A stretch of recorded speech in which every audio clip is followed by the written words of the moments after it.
Hi,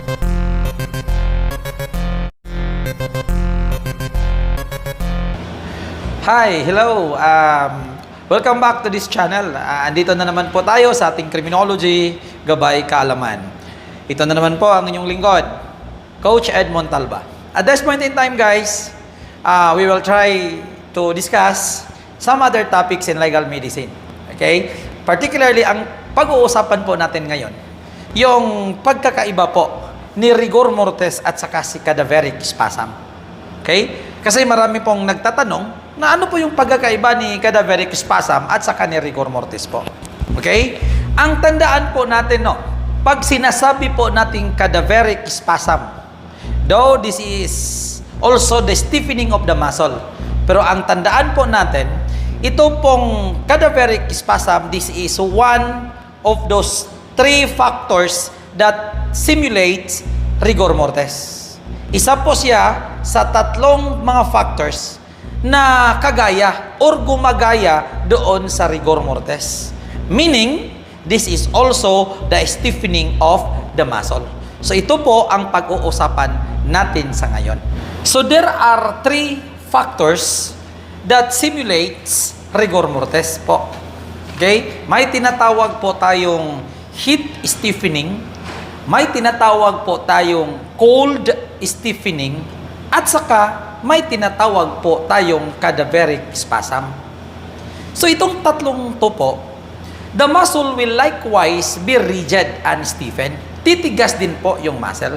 That is why tinatawag po silang factors that stimulates rigor mortis. Okay? So, punta muna tayo doon sa tinatawag po nating heat stiffening.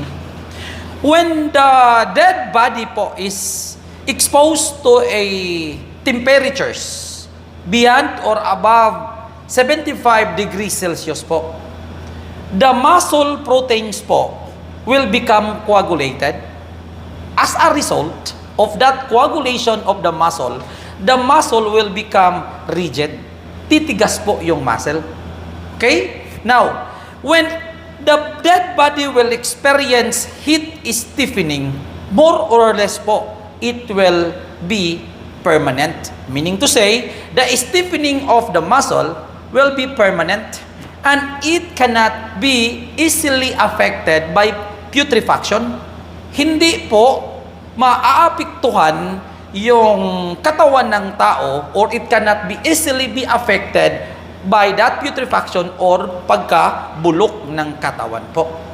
Okay? So, heat stiffening is usually observed when the dead body is exposed to a boiling water or if the person is burned to death. Okay? Kung pinapatay po or pinatay ang tao by means of fire.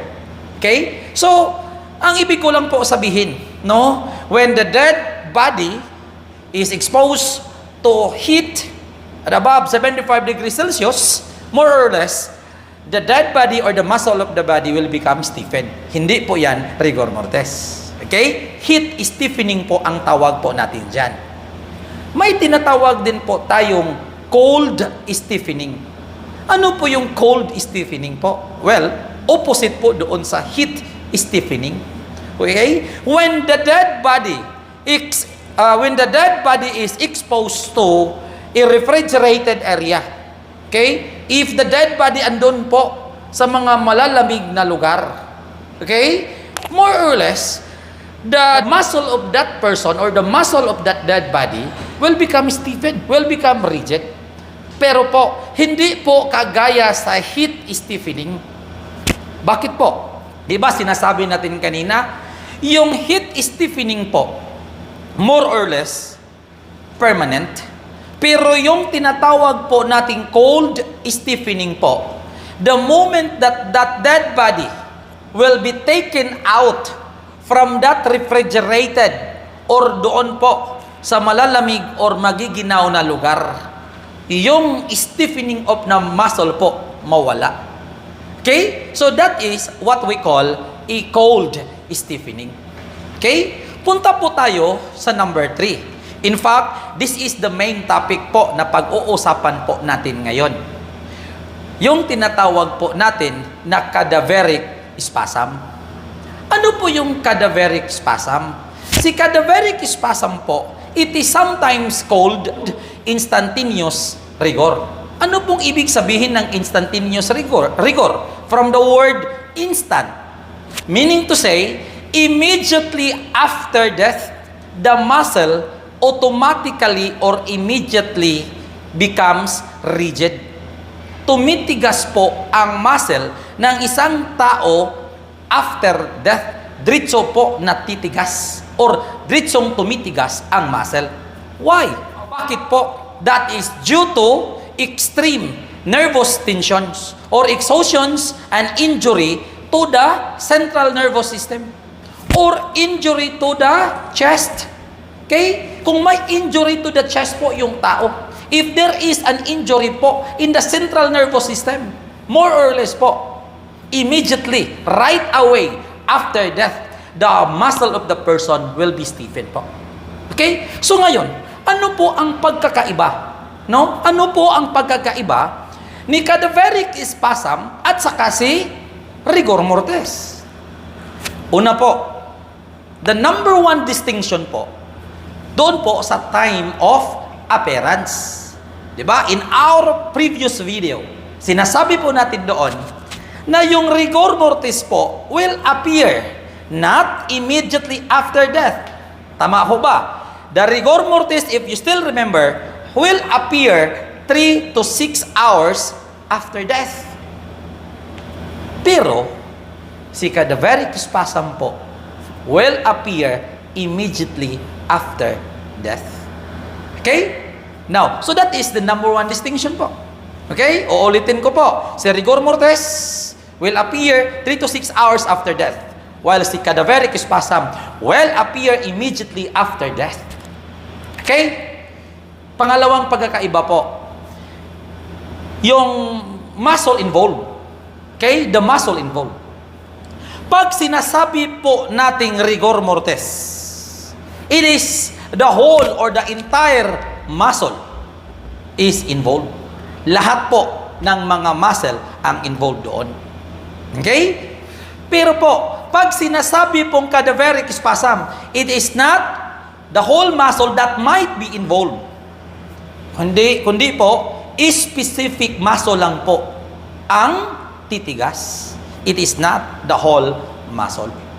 Okay? So, that is the second distinction po between rigor mortis and cadaveric spasm. Third, occurrence. No? Si rigor mortis po, it is a natural phenomena. It will actually appear.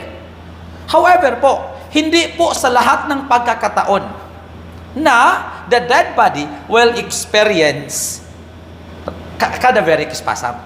No? It is not at all times that the dead body will experience cadaveric spasm, because cadaveric spasm can only be experienced when the cause of death is the injury of the central nervous system or the injury in the chest. Okay? So that is the second distinction. Now, the third distinction. Let us proceed to the fourth and final distinction po. No? Si rigor mortis po as to medico-legal significance. Okay? As to medico-legal significance po. Si rigor mortis will help the medical investigators.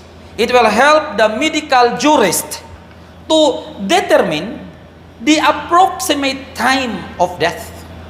Okay? Yan po ang maitutulong ni rigor mortis.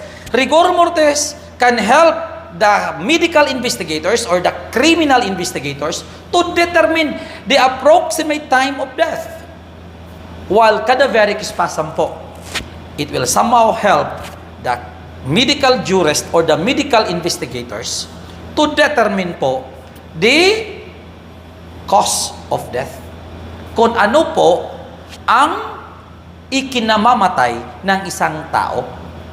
Of course, pag nakita ng isang investigador na immediately after death, naka-experience ang katawan ng tao ng immediate stiffening, so ngayon, the medical jurist can be guided that the possible cause of death po is the injury of the central nervous system.